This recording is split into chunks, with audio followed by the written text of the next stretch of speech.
ನೀವು ನನ್ನ ಜೊತೆ ಕಾಫಿ ತಿಂಡಿ ತಗೊಳ್ಳಿ ಎಂದು ಮನೋಹರ್ನ ಬಳಿ ಕೇಳಿದಾಗ ಅವನು ಸ್ಪಷ್ಟವಾಗಿ ನಿರಾಕರಿಸ್ಬಿಟ್ಟನು. ನನ್ನ ಕೈಯಲ್ಲಿ ಎರಡೆರಡು ಸಲ ತಿಂಡಿ ತಿನ್ನೋಕೆ ಆಗಲ್ಲ ಅನು. ನನ್ನ ಜೊತೆ ತಿನ್ನಬೇಕು ಅನ್ನೋದಾದರೆ ನಾಳೆಯಿಂದ ಸ್ವಲ್ಪ ಬೇಗ ಹೇಳೋ ಅಭ್ಯಾಸ ಮಾಡ್ಕೋ. ಅನುಪಮ ಕೋಪದಿಂದಲೇ ಸ್ನಾನ ಮುಗಿಸಿ ಬಂದಾಗ ಮನೋಹರ್ ಹೊರಗೋಗಲು ಸಿದ್ಧತೆ ನಡೆಸ್ತಿದ್ದ. ಶಾಪಿಂಗ್ ಹೋಗಿ ಬರೋಣ, ಬರ್ತೀಯಾ ಅನು? ಈಗ ಯಾಕೆ ಶಾಪಿಂಗ್? ಅನು ಕಣ್ಣರಳಿಸಿದ್ಲು. ಇವತ್ತು ಮಧ್ಯಾಹ್ನ ಮಹಿಮಾ ಊರಿಗೆ ಹೋಗ್ತಿದ್ದಾಳೆ. ಅವಳಿಗೋಸ್ಕರ ಒಂದು ಸೀರೆ ಚೂಸ್ ಮಾಡು. ನಮ್ಮ ಮದುವೆನಲ್ಲೇ ನಮ್ಮ ತಾಯಿ ಮಹಿಮಾಗೆ ಭಾರಿ ಸೀರೆ ಉಡುಗೊರೆ ಕೊಟ್ಟಿದ್ದಾರಲ್ಲ. ಅನುಪಮಳ ಮಾತಿನ ದಾಟಿಗೆ ಮನೋಹರ್ ಬೇಸರಗೊಂಡ. ಅನು, ಮಹಿಮಾ ನನ್ನ ಮುದ್ದಿನ ತಂಗಿ. ಅವಳು ವರ್ಷಕ್ಕೊಂದ್ಸಲ ಈ ಮನೆಗೆ ಬಂದರೆ ಹೆಚ್ಚು. ಅವಳ ಅಣ್ಣನಾಗಿ ನಾನು ಅವಳಿಗೆ 2 ಸೀರೆ ತೆಗೆದುಕೊಟ್ರೆ ತಪ್ಪ?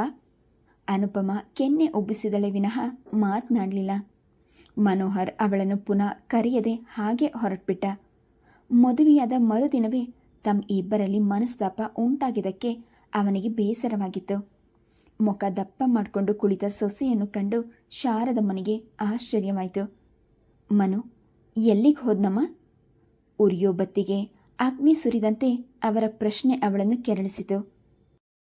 ಎಲ್ಲ ಕೆಲಸಗಳು ನಿಮ್ಮ ಮಗ ನನ್ನ ಕೇಳಿಯೇ ಮಾಡ್ತಾರೇನು? ಇವತ್ತು ಮಹಿಮಾ ಊರಿಗೆ ಹೋಗ್ತಾ ಇರೋದ್ರಿಂದ ಅವರಿಗೊಂದು ಸೀರೆ ತರಕ್ಕೆ ಹೋಗಿದ್ದಾರೆ. ಉತ್ತರ ಒರಟಾಗಿ ಬಂದಾಗ ಶಾರದಮ್ಮ ತಬ್ಬಿಬಾದ್ರು. ಮಹಿಮಾ ಒಮ್ಮೆಯಾದರೂ ತಾಯಿಯ ಬಳಿ ಗಡುಸಾಗಿ ಮಾತನಾಡ್ತಿರಲಿಲ್ಲ. ಮನೋಹರ್ನಂತೂ ತಾಯಿಯನ್ನು ದೇವತೆ ಎಂದೇ ತಿಳಿದಿದ್ದ. ಮೊದಲ ಬಾರಿ ಹೊರಟು ಮಾತು ಕೇಳಿ ಆಕೆಯ ಕಣ್ಗಳು ತೇವಗೊಂಡವು. ಅವರಿಬ್ಬರ ಸಂಭಾಷಣೆ ರೂಮ್ನಲ್ಲಿದ್ದ ಮಹಿಮಾಳ ಕಿವಿಗೆ ಬೀಳದೆ ಇರಲಿಲ್ಲ. ತಾನು ಇದುವರೆವಿಗೂ ಬರುತ್ತಿದ್ದ ಮನೆಗೂ ಈಗ ಸೊಸೆ ಬಂದ ತವರಿಗೂ ಬಹಳ ವ್ಯತ್ಯಾಸ ಇದೆ ಎಂದು ತಿಳಿದ್ಲು. ಮನೋಹರ್ ತಂಗಿಗಾಗಿ ಆರಿಸಿ ತಂದ ನವಿಲು ಹಸಿರು ಬಣ್ಣದ ಸೀರೆ, ಸಾತ್ವಿಕನಿಗಾಗಿ ಕೊಂಡ ಬ್ಯಾಗಿ ಪ್ಯಾಂಟ್ ನೋಡಿ ಮಹಿಮಾ ಆಕ್ಷೇಪಿಸಿದ್ಲು. ಅಣ್ಣ, ನಾನು ಹೀಗಂತೀನಿ ಅಂತ ತಪ್ಪು ತಿಳಿಬೇಡ. ನಿನಗೆ ಮದುವೆ ಆಗಿದೆ. ಇವತ್ತು ನೀನು ಹೆಂಡತಿ, ನಾಳೆ ಮಕ್ಕಳು ಅಂತ ಸಂಸಾರ ಬೆಳೀತಾ ಇರುವಾಗ ನನಗೋಸ್ಕರ ಅನವಶ್ಯಕವಾಗಿ ಖರ್ಚು ಮಾಡೋದು ಸರಿಯಲ್ಲ. ನಾಳೆ ನನಗೆ 2 ಮಕ್ಕಳಾದರೂ ವರ್ಷಕ್ಕೆ ನಿನಗೊಂದು ಸೀರೆ ತಂದು ಕೊಟ್ಟರೆ ನಾನು ಬಡವನಾಗಲ್ಲ ಕಣೆ. ನಾನೇನು ನಿನಗೆ ಚಿನ್ನ ಬೆಳ್ಳಿ ಹೊರಿಸಿ ಕಳಿಸ್ತಾ ಇಲ್ಲ. ನಿನಗೊಂದು ಸೀರೆ ಕೊಡಿಸೋ ಯೋಗ್ಯತೆ ನನಗಿಲ್ವಾ? ಮನೋಹರ್ ನಿಷ್ಠುರವಾಗಿ ನೋಡಿದಾಗ ಮಹಿಮಾ ಸುಮ್ಮನೆ ಮಾತು ಬೆಳೆಸದೆ ಮೌನವಾದ್ಲು. ಶಾರದಮ್ಮನವರು ಎಲ್ಲರಿಗೂ ಒಟ್ಟಿಗೆ ಊಟ ಬಡಿಸಿದ್ರು. ಅನುಪಮಾಳ ಮನೆಯಲ್ಲಿ ಎಲ್ಲರೊಡನೆ ಕುಳಿತು ಊಟ ಮಾಡಿಯೇ ಅಭ್ಯಾಸವಿರಲಿಲ್ಲ. ನಿರ್ಮಲ ಬಡಿಸಲು ನಿಂತರೂ ಭಾರದ್ವಾಜ್ ನಿರಾಕರಿಸಿ ಬಡಿಸ್ತಿದ್ರು. ನೀನು ಅಡಿಗೆ ಮಾಡಿ ಡೈನಿಂಗ್ ಟೇಬಲ್ ಮೇಲೆ ಇಟ್ಬಿಡು, ನಾವೇ ಯಾವಾಗ ಬೇಕೋ ಊಟ ಮಾಡ್ಕೊಳ್ತೀವಿ. ಯಾರಾದರೂ ಬಡಿಸ್ತಾ ನಿಂತ್ಕೊಂಡ್ರೆ ನನಗೆ ಊಟ ಮಾಡೋಕ್ಕಾಗಲ್ಲ ಎನ್ನುತ್ತಿದ್ರು. ಮನೋಹರ್ ತಂಗಿ, ಭಾವ, ಬಾಮೈದನ ಜೊತೆ ಹರಟೆ ಹೊಡೆಯುತ್ತಾ ಊಟ ಮಾಡ್ತಿದ್ರು. ಸಾತ್ವಿಕ್ ತನ್ನ ಬಾಲಭಾಷೆಯಿಂದ ಎಲ್ಲರ ಗಮನ ಸೆಳೆಯುತ್ತಿದ್ದ. ಗಿಜಿಗಿಜಿ ಎನ್ನುವ ಪರಿಸರದಲ್ಲಿ ಅನುಪಮಾಳಿಗೆ ಊಟ ಸೇರಲಿಲ್ಲ. ಯಾಕಮ್ಮ ಸರಿಯಾಗಿ ಊಟ ಮಾಡ್ತಾ ಇಲ್ಲ? ಅಡುಗೆ ಚೆನ್ನಾಗಿಲ್ವಾ? ಶಾರದಮ್ಮ ಪ್ರಶ್ನಿಸಿದಾಗ ಅನುಪಮ ತಟ್ಟೆಯಲ್ಲಿ ಕೈ ತೊಳೆದು ಎದ್ಬಿಟ್ಲು. ನನಗೆ ಊಟ ಬೇಡ, ಹಸಿವಿಲ್ಲ. ಅವಳ ನಿರ್ಗಮನದಿಂದ ಎಲ್ಲರೂ ಸ್ತಬ್ಧರಾದರು. ನಗು ನಗುತ್ತಿದ್ದ ವಾತಾವರಣ ಗಂಭೀರವಾದಂತೆ ಬಡಿಸುತ್ತಿದ್ದ ಶಾರದಮ್ಮನಿಗೂ ಬೇಸರ ಆಯಿತು. ಮನೋಹರ್ನ ತಂದೆ ಇದ್ದಾಗ ಅವರೆಂದೂ ಮಕ್ಕಳ ಅವಿದ್ಯತೆ ಸಹಿಸ್ತಿರಲಿಲ್ಲ. ಊಟವನ್ನು ಅರ್ಧಕ್ಕೆ ಬಿಟ್ಟು ಹೋದ್ರಂತೂ ಮನೆಯಲ್ಲಿ 2 ದಿನ ಊಟವೇ ಹಾಕ್ತಿರಲಿಲ್ಲ. ಅಂತಹ ವಾತಾವರಣದಲ್ಲಿ ಬೆಳೆದ ಮನೋಹರ್ ಮಹಿಮಾ ಶಿಸ್ತು ಮೈಗೂಡಿಸ್ಕೊಂಡಿದ್ರೂ ಈಗ ಅನುಪಮಾಳ ವರ್ತನೆಯಿಂದ ಎಲ್ಲರಿಗೂ ಮುಜುಗರವಾಗ್ತಿತ್ತು. ಊಟವಾದ ನಂತರ ಶಶಿಧರ್ ಮಹಿಮಾಗೆ ಏಕಾಂತದಲ್ಲಿ ಹೇಳ್ದ, ಇನ್ಮೇಲೆ ನಿನಗೆ ನಿಮ್ಮ ತಾಯಿ ಮನೆ ನೋಡಬೇಕು ಅನ್ಸಿದ್ರೆ ಅವರನ್ನೇ ಒಂದು 8 ದಿನ ಮೈಸೂರಿಗೆ ಕರೆಸ್ಕೊಳ್ಳೋಣ. ಒಂದು ವೇಳೆ ನೀನು ಇಲ್ಲಿಗೆ ಬಂದರೂ ನನ್ನನ್ನು ಮಾತ್ರ ಬಲವಂತ ಮಾಡಬೇಡ. ಸ್ವಾಭಿಮಾನಿಯಾದ ಅವನು ಯಾಕೆ ಆ ಮಾತನಾಡಿದ ಎಂದು ಅರಿವಾದುದರಿಂದ ಮಹಿಮಾ ಮಾತನಾಡಲಿಲ್ಲ. ಮಹಿಮಾ ಊರಿಗೆ ಹೊರಟು ನಿಂತಾಗ ಅಣ್ಣ ಅತ್ತಿಗೆಯರಿಗೆ ಆಹ್ವಾನವಿಟ್ಲು. ಅತ್ತಿಗೆ, ನೀವು ಅಣ್ಣ ಮೈಸೂರಿಗೆ ಒಂದು 4 ದಿನ ಇದ್ದು ಹೋಗಿ. ಅಣ್ಣನಿಗೂ ಹೇಳಿದ್ದೀನಿ. ಮನೋಹರ್ ಅವರುಗಳನ್ನು ಬಸ್ ಸ್ಟ್ಯಾಂಡ್ವರೆಗೂ ಬೀಳ್ಕೊಡಲು ನಿಂತಿದ್ದ. ನೀನು ಬರ್ತೀಯಾನೋ? ಅನುಪಮ ಇಲ್ಲ ಎಂದು ತಲೆ ಆಡಿಸಿ ಹುಬ್ಗಂಟಾಕಿದ್ಲು. ಅವಳ ತವರಿನಲ್ಲಿ ಭಾರದ್ವಾಜ್ ಯಾರನ್ನು ಹೆಚ್ಚು ಉಪಚರಿಸ್ತಿರ್ಲಿಲ್ಲ. ಬೇರೆಯವರನ್ನೇ ತಾಯಿ ತುಂಬ ಮಾತನಾಡುವುದು ಅವರ ದೃಷ್ಟಿಯಲ್ಲಿ ಹೀನಾಯ ಎನಿಸ್ತಿತ್ತು. ಯಾರೂ ಅವರ ಮನೆಯಲ್ಲಿ 4 ದಿನಗಳು ನಿಲ್ತಿರಲಿಲ್ಲ. ಇದರ ಬಗ್ಗೆ ನಿರ್ಮಲಾಳಿಗೂ ಭಾರದ್ವಾಜ್ಗೂ ಎಷ್ಟೋ ಜಗಳವಾಗ್ತಿತ್ತು. ಕಡಿಮೆ ಮಾತನಾಡದಷ್ಟು ಮನುಷ್ಯನ ಮೌಲ್ಯ ಹೆಚ್ಚು ಎಂದು ಭಾರದ್ವಾಜ್ ಬೋಧಿಸ್ತಿದ್ರು. ಹಾಗಾದರೆ ನಾವು ಕಾಡಿನಲ್ಲಿ ಮನೆ ಮಾಡಿಕೊಂಡು ಇರಬೇಕಾಗಿತ್ತು ಎಂದು ನಿರ್ಮಲಾ ರೇಗ್ತಿದ್ಲು. ಬಸ್ ಸ್ಟ್ಯಾಂಡ್ನಿಂದ ಹಿಂತಿರುಗಿ ಬಂದ ಮನೋಹರ್ ಕೇಳ್ದ, ಮಹಿಮಾ ತುಂಬ ಕರೆದಿದ್ದಾಳೆ, ಮೈಸೂರಿಗೆ ಹೋಗೋಣವಾ? ನಾನೊಂದು ವಾರ ರಜಾ ಹಾಕ್ತೀನಿ. 1 ವಾರ ಬೇಡ, ನೀವು 15 ದಿನ ರಜಾ ಹಾಕಿಬಿಡಿ, ನಾವಿಬ್ಬರು ನಾರ್ತ್ ಇಂಡಿಯಾ ಟೂರ್ ಮಾಡಿ ಬರೋಣ ಎಂದ್ಲು ಉತ್ಸಾಹದಿಂದ. ಅಬ್ಬಾ 15 ದಿನ ನೋಡು ಅನು, ನಾನೀಗ ಫ್ರ್ಯಾಂಕ್ ಆಗಿ ಹೇಳ್ತಿದ್ದೀನಿ, ನನ್ನ ಹತ್ರ ಅಷ್ಟೊಂದು ಹಣ ಇಲ್ಲ. ನಮ್ಮ ಆಸೆಗೆ ಇದ್ದಷ್ಟು ನಾವು ಕಾಲು ಚಾಚಬೇಕಲ್ವಾ? ಯಾಕೆ ನಮ್ಮ ಡ್ಯಾಡಿನ ದುಡ್ಡು ಕೇಳಿದ್ರೆ ಕೊಡಲ್ಲ ಅಂತಾರ? ಅವನ ತಾಳ್ಮೆ ಸಡಿಲಿಸಿತು. ನಿಮ್ಮ ಡ್ಯಾಡಿಗೆ ನನ್ನ ತಲೆ ಕಂಡ್ರೆ ಆಗಲ್ಲ, ನಾವು ಅವರ ಹತ್ರ ಕೈ ಚಾಚಬೇಕಾ? ನಿನ್ನ ಗಂಡನ ಮಾನ ಮರ್ಯಾದೆ ಬಗ್ಗೆ ನಿನಗೆ ಕಾಳಜಿ ಇಲ್ವಾ? ನನ್ನನ್ನು ಅಂತಹ ಲೆವೆಲ್ಗೆ ಸ್ಟುಪಿಡ್ ಮಾಡ್ತೀಯಾ? ಅವನ ಕೋಪವನ್ನು ಮೊದಲ ಬಾರಿಗೆ ಕಂಡು ಅನುಪಮ ತಳಮಳಗೊಂಡ್ಳು. ಅವಳ ಕಣ್ಣೀರು ಕಂಡು ಮೆತ್ತಗಾದ ಮನೋಹರ್ ಅವಳನ್ನು ಅಪ್ಪಿದ. ಪ್ಲೀಸ್ ಅಳಬೇಡ ಅನು, ನಾನು ನಿಮ್ಮ ತಂದೆಯಷ್ಟು ಶ್ರೀಮಂತನ ಅಲ್ಲ ಅಂತ ನಿನಗೆ ಮದುವೆಗೆ ಮುಂಚೆ ತಿಳಿಸಿಲ್ವಾ? ಆಕಾಶಕ್ಕೆ ಒಂದೇ ಸಲಕ್ಕೆ ಕೈ ಚಾಚ್ತೀನಿ ಅನ್ನೋದು ಮೂರ್ಖತನ. ದೇವರ ದಯದಿಂದ ಮುಂದೆ ನಮಗೆ ಚೈತನ್ಯ ಇದ್ದರೆ ನಾರ್ತ್ ಇಂಡಿಯಾ ಯಾಕೆ, ವರ್ಲ್ಡ್ ಟೂರೇ ಮಾಡೋಣ ಆಯಿತಾ? ಅವನ ಮೃದು ಧ್ವನಿ, ರಮಿಸುವ ದನಿ, ಅವನ ಹಿತವಾದ ಸಾನ್ನಿಧ್ಯಕ್ಕೆ ಸೋತು ಅನು ಅವನ ಎದೆಗೊರಗದ್ಲು. ಮನೋಹರ್ನ ಸಲಹೆಯಂತೆ ಇಬ್ಬರು ಮೈಸೂರಿಗೆ ಹೋಗಿ ಬಂದರು. ಮಹಿಮಾ ಅಣ್ಣ ಅತ್ತಿಗೆಯರನ್ನು ಮಿತಿ ಮೀರಿಯೇ ಉಪಚರಿಸಿದ್ಲು.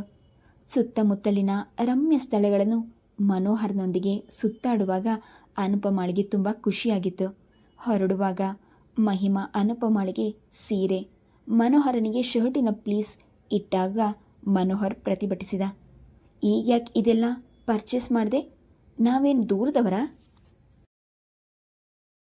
ನಿನಗೆ ಶಾಸ್ತ್ರ ಸಂಪ್ರದಾಯ ಏನೂ ಗೊತ್ತಾಗಲ್ಲ, ಸುಮ್ಮನಿರೋಣ. ಸುಮ್ಮನೆ ಮಾತಾಡದೆ ತಗೋ. ಮಹಿಮಾ ಗದರಿದಾಗ ತೆಪ್ಪಗಾದ. ಮೈಸೂರಿನಿಂದ ಬಂದ ಮರುದಿನವೇ ಮನೋಹರ್ ಕೆಲಸಕ್ಕೆ ಹೋಗಲು ಆರಂಭಿಸಿದಾಗ ಅನುಪಮಾಳಿಗೆ ತಳಮಳವಾಯಿತು. ಮನು, ನಾನು ಮನೆಯಲ್ಲಿ ಒಬ್ಬಳು ಏನು ಮಾಡಲಿ? ಹಾಗಂದ್ರೆ ಏನು ಅನು? ಮನೆಯಲ್ಲಿ ಅಮ್ಮ ಇಲ್ವಾ? ನಮ್ಮನೆಗೆ ಬರೋರು ಹೋಗೋರು ಜಾಸ್ತಿ. ನಿನಗೆ ಬೇಜಾರು ಅಂತ ಯೋಚಿಸೋಕೆ ಟೈಮೇ ಇರಲ್ಲ. ಸರಿ, ನಿಮ್ಮ ಅಮ್ಮನ ಜೊತೆ ನಾನು ಏನು ಮಾತನಾಡಲಿ? ನನಗೆ ಅಡುಗೆ ಕೆಲಸ ಯಾವುದು ಬರಲ್ಲ. ಅನುಪಮ ಮೂಗು ಮುರಿದಾಗ ಮನೋಹರ್ ಉಕ್ಕಿ ಬಂದ ಕೋಪ ತಡೆದ. ಈಗ ನೀನಿರೋದು ನಮ್ಮ ಮನೆಯಲ್ಲಿ. ಹುಡ್ತಾನೆ ಯಾರಿಗೂ ಯಾವ ಕೆಲಸನೂ ಬರಲ್ಲ. ಕಲಿತ್ಕೊಂಡ್ರೆ ಮಾಡೋದು ಎಷ್ಟು ಹೊತ್ತು? ಹಾಗಂತ ನಿಮ್ಮನೆ ಮುಸುರೆ ತಿಕ್ಕೊಂಡು ಗಂಜಿ ಕುಡ್ಕೊಂಡು ಬಿದ್ದಿರಬೇಕು ಅಂತೀರಾ? ಅನುಪಮ ಅಹಂಕಾರದಿಂದ ನುಡಿದಾಗ ಮನೋಹರ್ ತಕ್ಷಣ ಅಲ್ಲಿಂದೆದ್ದು ಹೋದ. ಅಲ್ಲೇ ಇದ್ದಿದ್ರೆ ಅವಳ ಕೆನ್ನೆಗೆ ಬಾರಿಸುವಷ್ಟು ಸಿಟ್ಟು ಬಂದಿತು. ಅನುಪಮಳಿಗೆ ಶಾರದಮ್ಮನವರು ತಮ್ಮ ಇಬ್ಬರ ನಡುವೆ ನಿಂತಿರುವ ಅಡ್ಡಗೋಡೆ ಎಂಬ ಭಾವನೆ ಇತ್ತು. ಅವರಿಂದಲೇ ತನಗೆ ಮನೋಹರ್ನ ಜೊತೆ ನೆಮ್ಮದಿಯಾಗಿರಲು ಸಾಧ್ಯವಾಗ್ತಿರಲಿಲ್ಲ ಎಂದೇ ನಂಬಿದ್ಲು. ಅವರೇನು ಮಾಡಿದ್ರೂ ಅವಳಿಗೆ ಸರಿ ಹೋಗ್ತಾನೇ ಇರಲಿಲ್ಲ. ನಿಮ್ಮಮ್ಮ ಮಾಡೋ ಅಡುಗೆ ನನಗೆ ಸೇರೋದೇ ಇಲ್ಲ ಮನೋ ಎಂದು ಗೊಣಗುತ್ತಿದ್ಲು. ಸಿಂಪಲ್, ನಾಳೆಯಿಂದ ನೀನೇ ಅಡುಗೆ ಮಾಡು. ಮನೋಹರ್ ಸರಳವಾಗಿ ನೋಡಿದಾಗ ಅನುಪಮ ಹುಬ್ಬೇರಿಸಿ ನಕ್ಕಳು. ನಾನು ಅಡುಗೆ ಮಾಡೋದಾ? ನಮ್ಮ ಮನೆಯಲ್ಲಿ ಕಿಚನ್ ಯಾವ ದಿಕ್ಕಿಗಿದೆ ಅಂತಲೂ ನೋಡಿದವಳಲ್ಲ ನಾನು. ಸರಿ, ನಿನಗೆ ಅಡುಗೆ ಮಾಡಿ ಹಾಕೋ ಯೋಗ್ಯತೆ ಇಲ್ಲದೆ ಇದ್ಮೇಲೆ ನಮ್ಮ ಅಮ್ಮನ ಬಗ್ಗೆ ಯಾಕೆ ಕಮೆಂಟ್ ಮಾಡಬೇಕು? ಮನೋಹರ್ ಗಡಸಾಗಿ ಕೇಳಿದಾಗ ಅನುಪಮ ಮೆತ್ತಗಾದ್ಲು. ಏಕಾಂತದಲ್ಲಿ ತನ್ನನ್ನು ಚಿನ್ನ, ಡಾರ್ಲಿಂಗ್ ಎಂದು ನಲ್ಮೆಯಿಂದ ಮುದ್ದಿಸುವ ಗಂಡ ಸಂದರ್ಭಕ್ಕೆ ಅನುಸಾರವಾಗಿ ಕಠಿಣನು ಆಗಬಲ್ಲನು ಎಂದು ಅವಳು ಅರ್ತಿದ್ಲು. ಹಾಗೆಲ್ಲ ಅವಳ ಪ್ರಬಲವಾದ ಅಸ್ತ್ರ ಏನೆಂದರೆ ಕಣ್ಣೀರು. ನಮ್ಮ ಮದುವೆಯಾಗಿ ಇನ್ನೂ 1 ತಿಂಗಳಾಗಿಲ್ಲ, ಆಗಲೇ ನಿಮಗೆ ನನ್ನ ಮೇಲೆ ಬೇಸರ. ನಿಮ್ಮ ಕೈಯಲ್ಲಿ ದಿನ ಹೀಗೆ ಬಯಸ್ಕೊಳ್ಳಕ್ಕ ನಾನು ನಮ್ಮ ಮನೆಯವರನ್ನೆಲ್ಲ ಎದುರು ಹಾಕ್ಕೊಂಡು ನಿಮ್ಮನ್ನು ಮದುವೆ ಆಗಿದ್ದು? ಅವಳ ಕಣ್ಣೀರು ಕಂಡು ಅವನಿಗೆ ವ್ಯಥೆ ಆಗ್ತಿತ್ತು. ಈ ರೀತಿ ಅಳೋದ್ರಿಂದ ಏನು ಪ್ರಯೋಜನ ಅನು? ನೀನು ನನ್ನನ್ನು ನಂಬ್ಕೊಂಡು ಈ ಮನೆಗೆ ಬಂದಿದೆಯಾ ನಿಜ. ಅದಕ್ಕೆ ನಾನು ನಿನ್ನನ್ನು ತುಂಬ ಪ್ರೀತಿಸ್ತೀನಿ. ಆದರೆ ನಿನ್ನ ಕರ್ತವ್ಯ ಇಷ್ಟಕ್ಕೆ ಮುಗಿತಾ? ನಾವು ನಿನಗೆ ಹೊಂದ್ಕೊಂಡಿರೋ ಹಾಗೆ ನೀನು ಅಡ್ಜಸ್ಟ್ ಆಗಬೇಕು ತಾನೆ? ಅವಳ ಮುಂದಲೆ ಸವರತ್ತ ನಯವಾಗಿ ಕೇಳ್ದ. ನೀವೆಲ್ಲ ಏನು ಮಹಾ ನನ್ನ ಜೊತೆ ಅಡ್ಜಸ್ಟ್ ಆಗಿರೋದು? ನಮ್ಮ ಮನೆಯಲ್ಲಿ ನಾನೆಷ್ಟು ಸುಖವಾಗಿ ಬೆಳೆದಿದ್ದೆ ಗೊತ್ತಾ? ನಮ್ಮ ಡ್ಯಾಡಿ ನನಗೆ ಯಾವುದರಲ್ಲೂ ಕೊರತೆ ಮಾಡಿರಲಿಲ್ಲ. ಇಲ್ಲಿ ಹೊಂದ್ಕೊಳ್ಳೋಕ್ಕೆ ಏನಿದೆ? ನನಗಿಷ್ಟವಾದ ಅಡುಗೆ ತಿಂಡಿ ಮಾಡ್ತಾರಾ? ನನ್ನ ಜೊತೆ ನಗ್ನಗ್ತಾ ಮಾತನಾಡ್ತಾರಾ? ನಿಮ್ಮಮ್ಮ ಯಾವಾಗಲೂ ಗುಮ್ ಅಂತ ಮುಖ ಊದಿಸ್ಕೊಂಡಿದ್ರೆ ನನಗೆ ಬೇಜಾರಾಗಲ್ವಾ? ಅನು ಬಿಕ್ಕುತ್ತಾ ನೋಡಿದ್ಲು. ನಿನ್ನ ಸೋಂಬೇರಿತನ, ಹಠಮಾರಿತನ ಎಲ್ಲ ಸಹಿಸ್ಕೊಂಡು ಅಮ್ಮ ಬಾಯಿ ಮುಚ್ಕೊಂಡಿದ್ದಾರಲ್ವಾ? ಒಂದು ಸಲನಾದರೂ ಅವಳು ನಿನ್ನನ್ನು ಆಕ್ಷೇಪಣೆ ಮಾಡಿದ್ದಾಳ? ಅವಳಿಗೂ ಮಗ ಸೊಸೆ ಅನ್ನೋ ವಿಶ್ವಾಸ ಇರಲ್ವಾ? ಅಮ್ಮನ್ನ ನೀನೇ ಒಂದ್ಸಲ ನಗ್ನಗ್ತಾ ಮಾತನಾಡಿಸು. ಪ್ರೀತಿ ಅನ್ನೋದು ಕೊಟ್ಟು ತಗೊಳ್ಳೋ ಅಂತ ವಸ್ತು. ಬಲವಂತದಿಂದ ಒಬ್ಬರ ಕೈಯಿಂದ ಕಸಿದ್ಕೊಳ್ಳೋಕ್ಕಾಗಲ್ಲ. ಮನೋಹರ್ ಕೋಪದಿಂದ ಹೇಳಿದಾಗ ಅನುಪಮ ಮಾತನಾಡಲಿಲ್ಲ. ಇಂತಹ ಘರ್ಷಣೆಗಳು ಸಾಮಾನ್ಯವಾಗಿತ್ತು. ಆಗೆಲ್ಲ ಅನುಪಮ ಸೋಲ್ತಿದ್ರೂ ಅವಳ ಸ್ವಭಾವ ಮಾತ್ರ ಬದಲಾಗ್ತಿರಲಿಲ್ಲ. ಅನುಪಮಾಳಿಗೆ ಆ ಮನೆಯಲ್ಲಿ ಇರೋದು ಉಸಿರು ಕಟ್ಟಿದಂತಾಗ್ತಿತ್ತು. ಅವಳಿಗೆ ಬೇಕಾಗಿದ್ದು ಮನೋಹರ್ನ ಪ್ರೇಮ, ಒಲವು. ಅದೊಂದು ಕಾರಣಕ್ಕಾಗಿ ಅವಳು ಮೂಗು ಉಬ್ಬಿಸೋದು, ಜೀವನ ಸಹಿಸ್ತಿದ್ಲು. ಪ್ರೀತಿ ಪ್ರೇಮವಲ್ಲದೆ ವಿವಾಹ ಬಂಧನದಲ್ಲಿ ಬೇರೆ ಸಮಸ್ಯೆಗಳು ತಲೆದೂರೋದಿಲ್ಲ ಎಂದು ಅವಳ ಮದುವೆಗೆ ಮೊದಲು ಯೋಚಿಸಿಯೇ ಇರಲಿಲ್ಲ. ಈಗ ಗಂಡನ ಪ್ರೀತಿ ಜೊತೆ ಅವಳ ಸಂಬಂಧಿಕರ ಒಡನಾಟವನ್ನು ಅನುಸರಿಸಿ ನಡೆಯಬೇಕೆಂದು ತಿಳಿದಾಗ ಕಂಗಾಲಾಗುವ ಪರಿಸ್ಥಿತಿ ಬಂತು. ಮನೋಹರ್ ತನ್ನವನು ಎನಿಸ್ತಿತ್ತೇ ಹೊರತು ಶಾರದಮ್ಮನವರು, ಮಹಿಮಾ, ಶಶಿಧರ್ ಎಲ್ಲರೂ ತನ್ನವರೆಂಬ ಭಾವನೆ ಅವಳಿಗೆ ಇರಲಿಲ್ಲ. ಮನೋಹರ್ ಅವಳನ್ನು ಮನಪೂರ್ವಕವಾಗಿ ಪ್ರೀತಿಸ್ತಿದ್ದ. ಅನುಪಮ ತನ್ನ ಹೆಂಡತಿಯಷ್ಟೇ ಅಲ್ಲ, ತಾಯಿಗೆ ತಕ್ಕ ಸೊಸೆಯೂ ಆಗಲೆಂದು ಅವನಿಗೆ ಆಸೆ. ತನ್ನ ತಾಯಿ ಸೊಸೆಯ ಬಗ್ಗೆ ಹಿಂದೆ ಅನೇಕ ಆಸೆಗಳನ್ನು ಹೊತ್ತಿದ್ದರೆಂದು ಅವನಿಗೆ ಗೊತ್ತಿತ್ತು. ಆದರೆ ಅನುಪಮ ಅವರ ಯಾವ ಭಾವನೆಗಳಿಗೂ ಬೆಲೆ ಕೊಡ್ತಿರಲಿಲ್ಲ. ಅತ್ತೆಯನ್ನು ಯಥೇಚ್ಛವಾಗಿ ಪ್ರಾಣಿಯಂತೆ ಕಾಣ್ತಿದ್ಲು.